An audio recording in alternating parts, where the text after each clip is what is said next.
Assalamualaikum warahmatullahi wabarakatuh. Perkenalkan, nama saya Agil Saputra dari kelas 4B dengan NPM 243510433. Jadi di video ini saya akan membaca buku pemrograman web bab ke-7 atau chapter ke-7, yaitu dengan judul Modern Front-End Architecture atau SPA. Poin pertama ada SPA versus MPA, revolusi navigasi web. Selama dua dekade awal sejarah web, standar arsitektur yang mendominasi adalah multi-page application atau API. Dalam model tradisional ini, setiap kali kamu mengklik sebuah tautan atau mengirim formulir ke browser, browser akan melakukan hard reload. Ini berarti browser membuang seluruh halaman yang sedang kamu lihat, mengirim permintaan baru ke server, menunggu server merakit HTML baru dari awal, mengunduhnya, dan merender ulang seluruh halaman tersebut dari nol. Bayangkan ini seperti kamu sedang menonton TV, tetapi setiap kali kamu ingin mengganti saluran, kamu harus mematikan TV, menunggu mesinnya dingin, lalu menyalakannya kembali. Proses ini sangat boros bandwidth karena aset yang sama, seperti header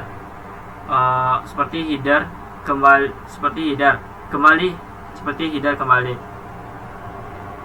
Proses ini seperti header, sidebar, dan footer harus diunduh berulang kali setiap pindah halaman. Selain itu, pengalaman pengguna menjadi terputus-putus karena adanya layar putih atau blank screen sesaat di antara perpindahan halaman, yang secara psikologis membuat aplikasi terasa lambat. Sebagai respons terhadap ketidakefisien ini, lahirlah arsitektur single page application atau SPA yang dipopulerkan oleh framework seperti AngularJS, React, dan Vue. Dalam konsep SPA, aplikasi web hanya memuat satu file HTML tunggal, biasanya indeks HTML. Saat kunjungan pertama. Setelah itu, navigasi antar halaman tidak lagi memicu reload browser, melainkan dimanipulasi oleh JavaScript yang berjalan di sisi klien. Ketika kamu mengklik menu profil, JavaScript akan mencegat permintaan tersebut, mengambil hanya data JSON yang diperlukan dari server, bukan HTML utuh, dan menukar konten di area tengah layar secara instan. Header, footer, dan aset statis lainnya tetap diam di tempatnya tanpa perlu dimuat ulang. Ini menciptakan pengalaman pengguna yang sangat mulus dan responsif, mirip dengan aplikasi native yang terinstal di smartphone. Mekanisme ajaib di balik navigasi SPA ini disebut client-side routing. Di masa lalu, URL di address bar browser dikendalikan sepenuhnya oleh server. Jika URL berubah, browser wajib merefresh halaman. Namun, berkat HTML5, history API atau push state dan refresh state, JavaScript kini memiliki wewenang untuk manipulasi URL tanpa memicu refresh halaman. Ini memungkinkan SPA untuk tetap memiliki URL yang unik dan tidak bisa dibagikan. Shareable links seperti myapps.com user/123. Meskipun secara teknis pengguna masih berada di halaman fisik yang sama, router di sisi klien bertugas memantau perubahan URL ini dan menentukan komponen mana yang harus ditampilkan ke layar berdasarkan rute yang aktif. Pergeseran tanggung jawab routing dari server ke klien ini adalah salah satu perubahan arsitektural terbesar dalam pengembangan web modern. Namun, SPA bukanlah solusi tanpa celah. Ia memiliki serangkaian trade-off yang harus dipertimbangkan matang-matang oleh seorang arsitek web. Tantangan terbesar SPA tradisional adalah initial load time yang cenderung lambat, karena seluruh logika aplikasi atau JavaScript bundle harus diunduh di awal sebelum halaman bisa interaktif. Pengguna mungkin harus menatap layar kosong loading spinner lebih lama dibandingkan API yang HTML-nya sudah siap saji dari server. Masalah ini sangat terasa pada perangkat low-end atau jaringan internet yang lambat. Selain itu, isu SEO (Search Engine Optimization) sempat menjadi mimpi buruk bagi SPI karena crawler mesin pencari dulunya kesulitan mengindeks konten yang dirender oleh JavaScript. Meski kini Googlebot sudah makin pintar menanganinya untuk menjembatani kesenjangan antara performa API dan interaktivitas SPI, arsitektur modern terus berevolusi menuju model hibrida. Teknik seperti server-side rendering atau SSR dan static site generation SSG yang digunakan oleh framework meta seperti Next.js atau Nux mencoba menggabungkan yang terbaik dari kedua dunia. Halaman pertama dikirim sebagai HTML statis, cepat seperti MPI, agar mesin pencari senang dan pengguna langsung melihat konten. Lalu setelah dimuat, JavaScript mengambil alih kendali dan mengubahnya menjadi SPI interaktif. Proses transisi halus ini disebut hydration. Memahami evolusi dari MPI ke SPI lalu ke hybrid rendering adalah kunci untuk memahami arsitektur yang tepat sesuai kebutuhan proyek. Apakah itu blog sederhana atau dashboard admin yang kompleks? Kesimpulannya, perdebatan antara SPI dan MPI bukan tentang mencari pemenang tunggal, melainkan memahami konteks penggunaannya. MPI masih sangat relevan untuk situs yang berorientasi konten statis seperti portal berita atau dokumentasi, di mana kesederhanaan dan SEO adalah prioritas utama. Sementara itu, SPI adalah standar mutlak untuk aplikasi yang kaya interaktif atau highly interaktif, seperti media sosial, alat manajemen proyek, atau aplikasi musik streaming. Sebagai pengembang, kamu tidak boleh hanya ikut-ikut tren SPI karena terlihat keren. Kamu harus bisa menjustifikasi keputusan arsitektural berdasarkan metrik performa dan pengalaman pengguna yang ingin dicapai. Kedua, ada komponen base arsitektur atau Lego untuk web. Jika kita membeda secara developer membangun web di era jQuery 2010 ke bawah, kita akan menemukan pendekatan halaman per halaman.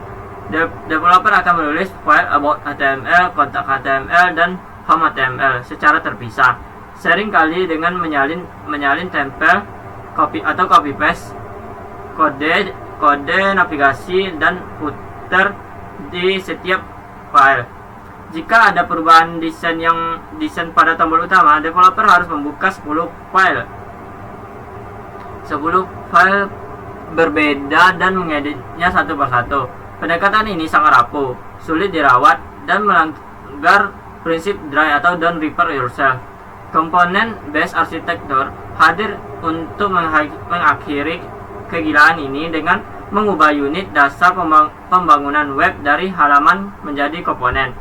Dalam filosofi ini, antarmuka pengguna atau UI dipecah menjadi potongan-potongan kecil, mandiri, dan dapat digunakan kembali yang disebut komponen. Sebuah tombol adalah komponen. Sebuah formulir input adalah komponen. Sebuah kartu profil adalah komponen yang mungkin terdiri dari komponen tombol dan gambar. Komponen-komponen kecil ini kemudian disusun dan digabungkan atau composite untuk membentuk struktur yang lebih besar dan kompleks, persis seperti menyusun balok Lego. Dengan cara ini, jika kamu perlu mengubah warna tombol di seluruh aplikasi, kamu hanya perlu mengedit satu file komponen tombol, dan perubahannya akan otomatis terrefleksi di ribuan tombol itu digunakan. Ini meningkatkan maintainability dan konsistensi desain secara drastis. Untuk mengatur hierarki komponen agar tidak semerawut, industri sering mengadopsi metodologi atomic design yang diperkenalkan oleh Brad Frost. Konsep ini membagi komponen menjadi 5 level biologis atoms, elemen dasar yang tidak bisa dipecah, lagi seperti label input tombol. Molekules, gabungan atom yang memiliki fungsi seperti search bar, organisme, bagian UI yang kompleks dan mandiri seperti header atau product grade, template kerangka halaman, dan page halaman spesifik dengan data nyata. Pola pikir ini membantu tim pengembang dan desainer berbicara dalam bahasa yang sama. Ketika membangun fitur baru, kita tidak langsung berpikir buat halaman baru, tapi rakit molekul dan organisme yang sudah ada. Aspek krusial lain dari arsitektur komponen adalah isolasi atau encapsulation. Setiap komponen ideal bertanggung jawab atas struktur HTML, gaya CSS, dan logikanya JavaScript seperti sendiri. Di masa lalu, CSS bersifat global dan sering bocor, merusak tampilan elemen lain. Tetapi dalam arsitektur komponen modern seperti CSS Modules atau CSS in JS, gaya sebuah komponen terkunci rapat di dalamnya. Hal ini memungkinkan developer untuk bekerja secara paralel tanpa takut saling menginjak kode satu sama lain. Komponen tombol milik tim checkout tidak akan berpengaruh oleh perubahan gaya tombol milik tim login. Meskipun nama kelasnya mungkin mirip, isolasi ini menjadi kode lebih tangguh atau robust dan mudah diuji testable secara satuan. Hubungan antara komponen diatur melalui aliran data yang ketat, biasanya bersifat satu arah atau one way data flow dari induk parent ke anak atau child. Induk memberikan data dan konfigurasi kepada anak melalui props atau properties, sementara anak berkomunikasi berkomunikasi balik ke induk melalui event atau callback function. Anak tidak boleh secara langsung mengubah data yang dimiliki induknya. Ia hanya boleh meminta perubahan. Batasan ini membuat aliran data dalam aplikasi menjadi sangat terprediksi dan mudah dilacak atau traceable. Jika ada bug pada data yang ditampilkan di komponen anak, kita bisa dengan mudah menelusuri rantai props ke atas untuk menemukan sumber masalahnya. Penting untuk dipahami bahwa transisi ke komponen base arsitektur bukan sekedar perubahan cara menulis kode, tetapi perubahan cara berpikir atau mindset shift. Kita tidak lagi melihat desain web sebagai kampas datar yang statis, melainkan sebagai sistem desain yang hidup dan modular. Kita belajar untuk mengidentifikasi pola berulang dan mengabstraksikannya menjadi komponen generik. Kemampuan untuk melakukan dekomposisi UI atau UI melihat desain kompleks dan mencegahnya menjadi pohon komponen di kepala adalah keterampilan paling fundamental yang harus dimiliki oleh seorang front-end engineer di era modern. Tanpa kemampuan ini, aplikasi React atau Vue yang kamu buat hanyalah seperti spaghetti code versi baru yang dibungkus dalam sintaks modern. Ketiga, ada the virtual DOM atau bayangan cepat di memori. Salah satu hambatan performa terbesar dalam pengembangan web adalah DOM manipulation. Objek DOM, dokumen objek model di browser, dirancang puluhan tahun dan strukturnya sangat gemuk serta lambat. Setiap kali kita mengubah sesuatu di DOM, misalnya elemen .inertial HTML sama dengan baru, browser harus melakukan serangkaian perhitungan mahal, menghitung ulang gaya CSS atau recalculate style, menghitung ulang tata letak geometri atau rival atau layout, dan mengecat ulang pixel ke layar atau disebut dengan refine. Jika aplikasi modern melakukan ribuan pembaruan data per detik, melakukan manipulasi DOM secara langsung dan naif akan membuat antarmuka terasa berat, patah-patah, dan memboroskan baterai perangkat pengguna. Untuk mengatasi inefisiensi ini, perpustakaan seperti React mempopulerkan konsep virtual DOM atau VDOM. VDOM adalah representasi ringan dari DOM asli yang disimpan dalam memori JavaScript. Bayangkan VDOM sebagai cetak biru atau blueprint arsitek, sedangkan DOM asli adalah bangunan fisiknya. Mengubah garis pada cetak biru kertas jauh lebih cepat dan mudah daripada menyuruh tukang bangunan merobohkan tembok dan membangunnya lagi. Ketika data aplikasi berubah, framework tidak langsung menyentuh DOM asli. Sebaliknya, ia membuat versi baru dari pohon VDOM yang mencerminkan perubahan tersebut. Operasi ini murni terjadi di dunia JavaScript yang sangat cepat tanpa membebani mesin rendering browser sama sekali. Setelah pohon VDOM baru terbentuk, framework menjalankan proses yang disebut reconciliation atau algoritma diffing. Algoritma ini membandingkan foto VDOM lama dengan VDOM baru untuk mencari perbedaan atau disebut diff yang persis. Ia sangat cerdas dalam mendeteksi perubahan minimum yang diperlukan. Misalnya, jika dalam sebuah daftar berisi 1000 item, hanya teks item ke-50 yang berubah, algoritma diffing akan tahu bahwa 99 item lain tidak perlu diganggu. Tanpa VDOM, developer yang ceroboh mungkin akan merender ulang seluruh daftar 100 item tersebut, yang merupakan pemborosan sumber daya komputasi yang masif. Setelah perbedaan ditemukan, langkah terakhir adalah patching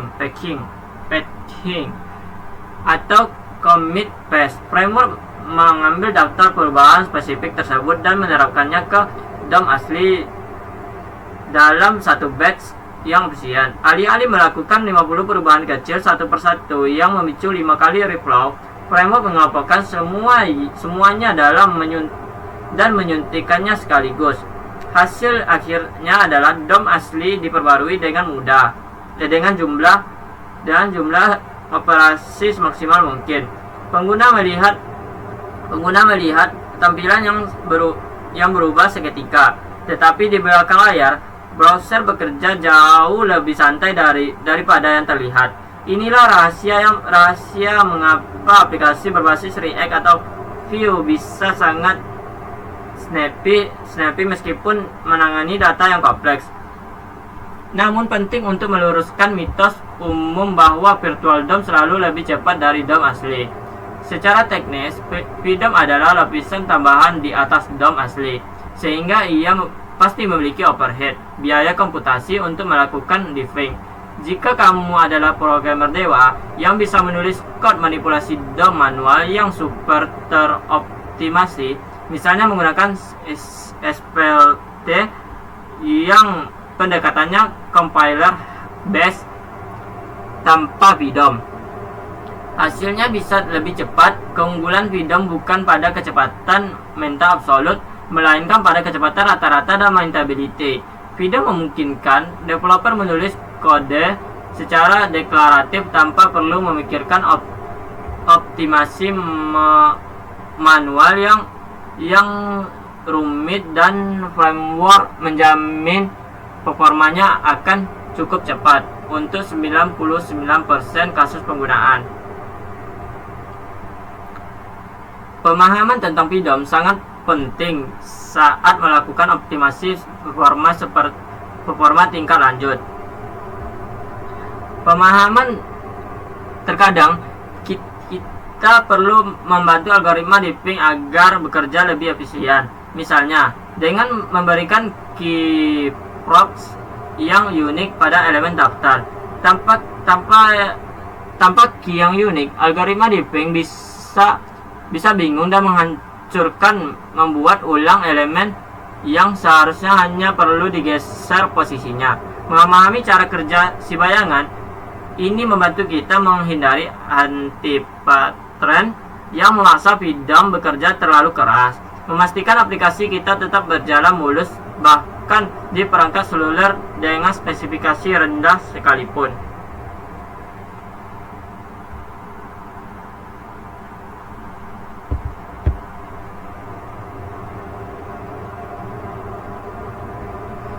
Selanjutnya ada komponen life cycle atau kelahiran, kehidupan, dan kematian. Komponen dalam aplikasi modern bukanlah entitas statis. Mereka adalah objek yang hidup, bernapas, dan memiliki siklus hidup life cycle yang pasti. Memahami siklus ini sangat krusial karena kita perlu menjalankan kode tertentu pada momen yang tepat. Secara umum, siklus hidup komponen dibagi menjadi 3 fase utama: mounting kelahiran, updating perubahan, dan unmounting kematian. Setiap framework memiliki nama metode yang berbeda. Misalnya, komponen did mount di React class atau use di React class atau use effect di React hook. Unmounted di Vue, tetapi konsep arsitektural di belakangnya tetap sama persis. Tanpa pemahaman ini, kamu akan menaruh kode di tempat yang salah, menyebabkan bug data dan kebocoran memori. Fase pertama adalah mounting, yaitu momen ketika komponen pertama kali dibuat dan disuntikan ke dalam DOM. Ini adalah tempat yang tepat untuk melakukan inisialisasi yang membutuhkan akses ke server atau API eksternal. Misalnya, jika kamu membuat komponen daftar pengguna, kamu akan memanggil fungsi fetch /API/user. Pada fase ini, jangan pernah melakukan pengambilan data berat di dalam fungsi render atau konstruktor utama, karena itu bisa memblokir proses rendering awal dan membuat aplikasi terasa lambat. Mounting hanya terjadi sekali seumur hidup komponen tersebut, kecuali komponen itu dihancurkan dan dibuat ulang dari awal. Fase kedua adalah updating, fase terpanjang dalam hidup komponen. Fase ini terjadi berulang kali setiap kali ada perubahan pada props data dari induk atau state data internal. Ketika pengguna mengetik di kolom pencarian atau server mengirim notifikasi baru, komponen mendeteksi perubahan data dan melakukan render ulang atau re-render untuk memperbarui tampilan. Di fase ini, kita harus sangat berhati-hati. Kesalahan umum pemula adalah mengubah state di awal metode update tanpa kondisi pengecekan, yang akan memicu render ulang, yang memicu update lagi, menciptakan infinite loop yang akan membekukan browser pengguna. Logika di fase update biasanya digunakan untuk mensinkronkan perubahan, misalnya memperbarui grafik visual saat data angkanya berubah. Fase terakhir dan sering dilupakan adalah unmounting, momen ketika komponen dihapus dari DOM karena pengguna berpindah halaman atau elemen tersebut disembunyikan. Ini adalah fase bersih-bersih. Jika pada saat mounting kamu membuat time set interval, berlangganan WebSocket, atau menambahkan event listener manual ke objek Windows, kamu wajib membersihkannya di fase unmounting. Jika tidak, proses-proses tersebut akan terus berjalan di latar belakang, memakan memori komputer atau memori leak. Bahkan setelah komponennya hilang dari layar, penumpukan proses zombie ini adalah penyebab utama aplikasi API menjadi semakin lambat atau laggy setelah digunakan dalam waktu lama. Selain 3 fase utama, ada juga fase penanganan kesalahan atau error handling. Dalam arsitektur modern, kita bisa membuat komponen khusus, sering disebut error boundary, yang bertugas menangkap error JavaScript yang terjadi di komponen anak di bawahnya. Jika sebuah komponen mengalami crash karena data yang korup, error boundary akan menangkapnya dan menampilkan UI cadangan. Oops, something's went wrong. Alih-alih membiarkan seluruh aplikasi menjadi layar putih kosong, ini adalah jaringan pengaman vital yang menjaga stabilitas aplikasi di lingkungan produksi yang tidak terduga. Menguasai komponen life cycle berarti kita memiliki kendali penuh atas waktu. Kita tahu kapan harus meminta data, kapan harus merespon pengguna, dan kapan harus berhenti bekerja. Dalam paradigma React Hook modern, semua fase ini sering kali digabungkan dalam satu fungsi yang disebut use effect. Yang elegan namun membingungkan bagi pemula. Namun, mental model lahir hidup mati tetap menjadi fondasi terbaik untuk membedah perilaku komponen. Sebagai arsitek, tugasmu adalah memastikan bahwa setiap komponen yang lahir memiliki tujuan yang jelas, merespon perubahan dengan efisien, dan mati dengan tenang tanpa meninggalkan sampah. Kelima, ada deklaratif versus imperatif UI, memesan versus memasak. Salah satu pergeseran mental terbesar saat beralih dari pengembangan web jadul jQuery atau Vanilla JS ke framework modern React atau Vue adalah perubahan paradigma dari imperatif ke deklaratif. Dalam pemrograman imperatif atau how to do, kita fokus memberikan instruksi langkah demi langkah kepada komputer tentang cara mencapai hasil. Contohnya, jika ingin menambahkan item ke daftar, kita menulis ambil elemen UL, membuat elemen LI, baru isi teksnya, tambahkan kelas, lalu tempelkan ke anak terakhir dari UL. Kode imperatif sangat detail dan manual. Kita bertindak sebagai mandor yang menguasai setiap gerakan mikrokopis dari manipulasi DOM.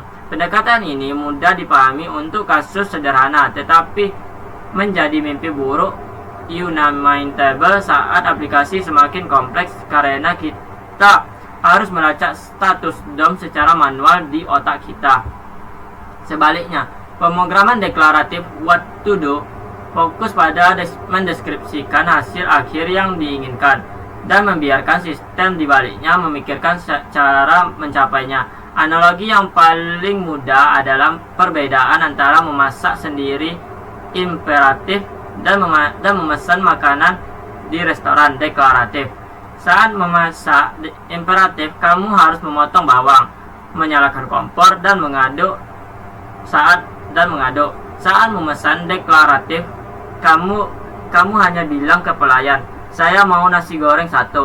Kamu tidak peduli bagaimana koki memotong bawang atau mengatur api. Kamu hanya peduli pada hasil akhirnya. Dalam kode UI modern, kita hanya mendeklarasikan jika data is loading adalah true, tampilkan spinner. Jika false, tampilkan daftar. Kita tidak menulis kode untuk menghapus spinner dan menyisipkan daftar. Framework yang melakukan kerja kasar itu untuk kita. Keunggulan utama dari pendekatan deklaratif adalah predictability atau keterprediksian. Karena UI didefinisikan sebagai fungsi dari state, UI sama dengan app state, kita bisa dengan mudah menebak tampilan aplikasi hanya dengan melihat datanya. Tidak ada lagi bug aneh di mana tombol submit tertinggal dalam keadaan disable padahal formulir sudah valid. Karena kita tidak memanipulasi tombol itu secara manual, tombol itu hanya bereaksi terhadap state is from valid. Ini mengurangi beban kognitif developer secara drastis. Kita berhenti khawatir tentang transisi waktu, timing transmission, dan mulai fokus pada logika bisnis dan struktur data. Paradigma deklarasi juga membuat kode jauh lebih mudah dibaca dan didebug. Dalam kode imperatif, untuk memahami apa yang terjadi, kita harus menelusuri alur eksekusi baris per baris. Lalu dia ke sini, lalu dia ubah ini, Dalam kode deklaratif, kita hanya perlu membaca template atau fungsi render untuk melihat peta dari UI. Hubungan antara data dan tampilan bersifat eksplisit dan tertulis jelas dalam struktur kode. Ini sangat membantu ketika bekerja dalam tim. Ketika anggota tim baru bisa memahami struktur komponen tanpa perlu membeda ribuan baris logika manipulasi DOM yang terbesar di mana-mana. Namun, abstraksi deklaratif ini menuntut kita untuk melepaskan kontrol mikro. Ada kalanya kita merasa frustasi karena tidak bisa menyentuh elemen DOM secara langsung untuk melakukan animasi kompleks atau integrasi dengan library pihak ketiga yang masih imperatif seperti D3.js atau Google Maps. Untuk kasus-kasus langka ini, framework modern menyediakan pintu darurat seperti ref di React yang memungkinkan kita kembali ke kode imperatif sejenak. Namun, seorang arsitek yang baik tahu bahwa ini adalah pengecualian, bukan aturan. Aturan emasnya adalah sign state not DOM. Kesimpulannya, pergeseran ke UI deklaratif adalah evolusi alami untuk menangani kompleksitas antar muka modern. Ini membebaskan kita dari pekerjaan kuli bangunan atau manipulasi DOM dan mengangkat kita menjadi arsitek sejati, perancang stek dan logika. Dengan memahami paradigma ini, kamu tidak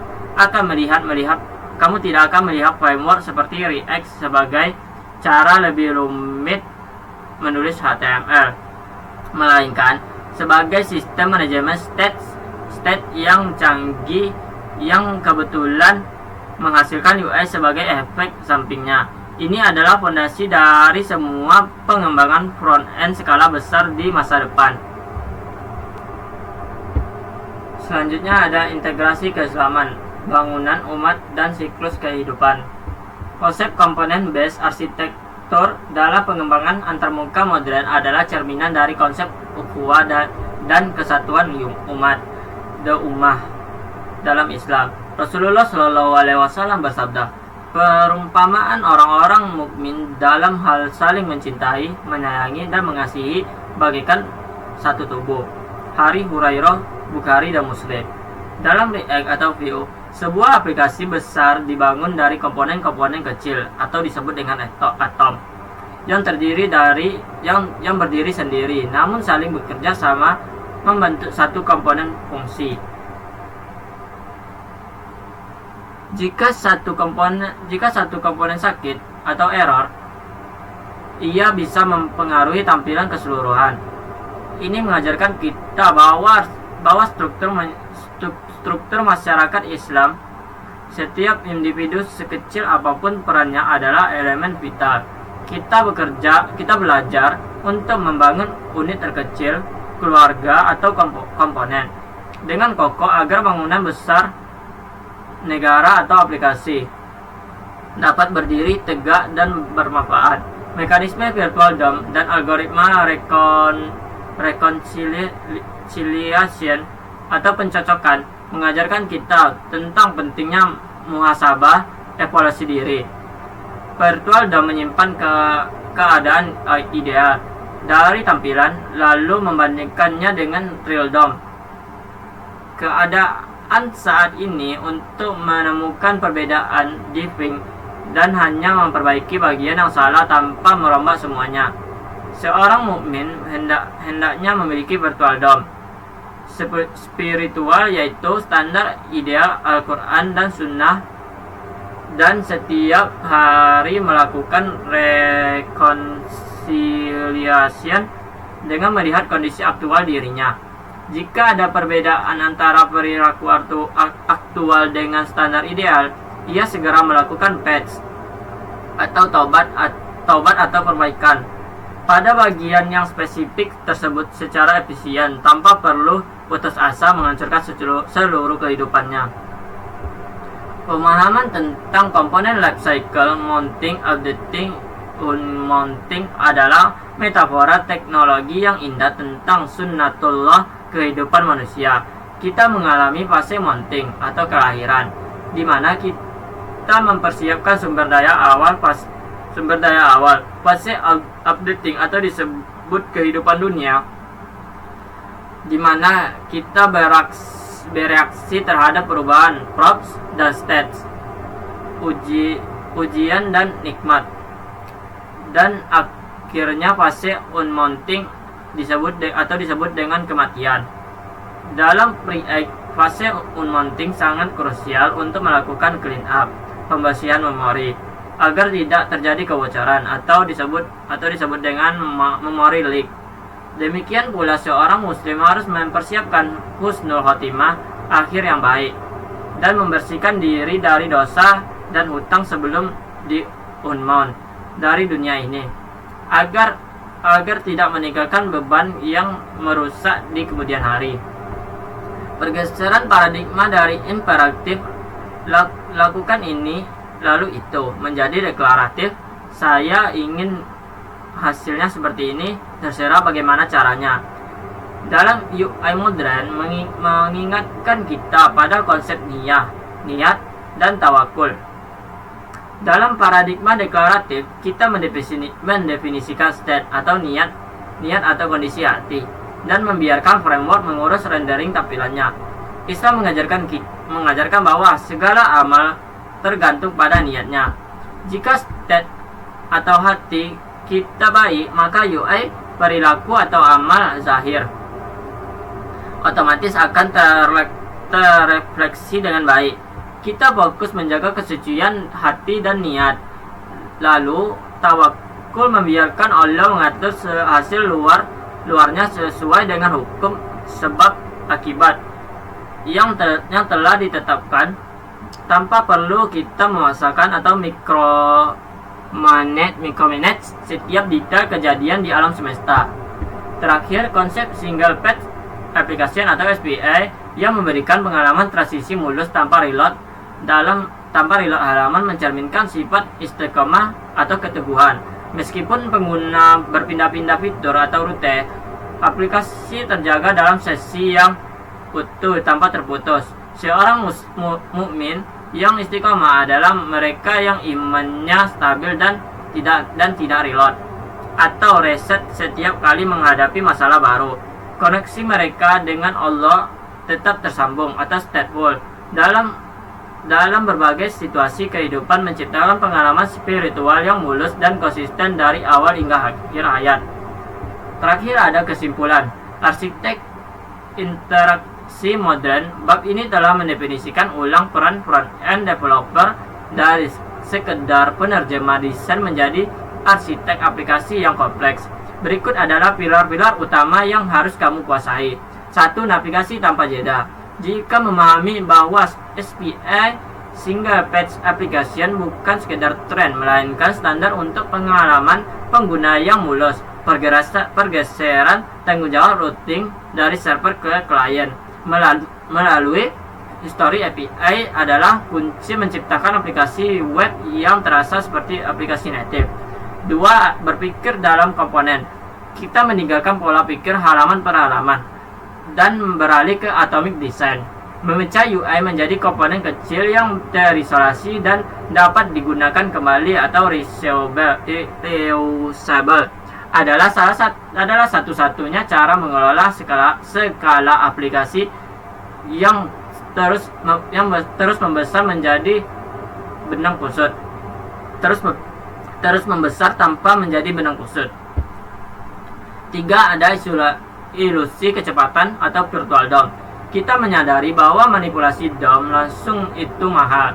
Konsep virtual DOM dan algoritma diffing adalah inovasi brilian yang memungkinkan kita menulis kode seolah-olah merender ulang segalanya, sementara framework bekerja keras di belakang layar untuk hanya menyentuh bagian yang perlu diubah. Siklus hidup data. Keempat, ada siklus hidup data. Pemahaman tentang komponen life cycle atau mounting, updating, unmounting. Ada pembeda antara developer yang hanya bisa copy paste dan engineer yang tahu kapan harus mengambil data, kapan harus merespon input, dan kapan harus membersihkan memori atau garbage collection agar aplikasi tidak bocor. Kelima atau yang terakhir, ada deklaratif di atas imperatif. Transisi dari memerintah browser imperatif menjadi menjelaskan keinginan deklaratif mengurangi beban kognitif secara drastis. Dengan paradigma UI sama dengan app state, kita fokus pada kebenaran data dan membiarkan framework mengurus sinkronisasi tampilan. Dengan kerangka pikir komponen ini, tantangan berikut adalah bagaimana mengelola data yang mengalir di antara ratusan komponen tersebut. Di bab 8 kita akan membahas strategi state management untuk menjaga aliran data tetap waras dan terkendali. Sekian dulu video dari saya, lebih dan kurang saya mohon maaf. Wassalamualaikum warahmatullahi wabarakatuh.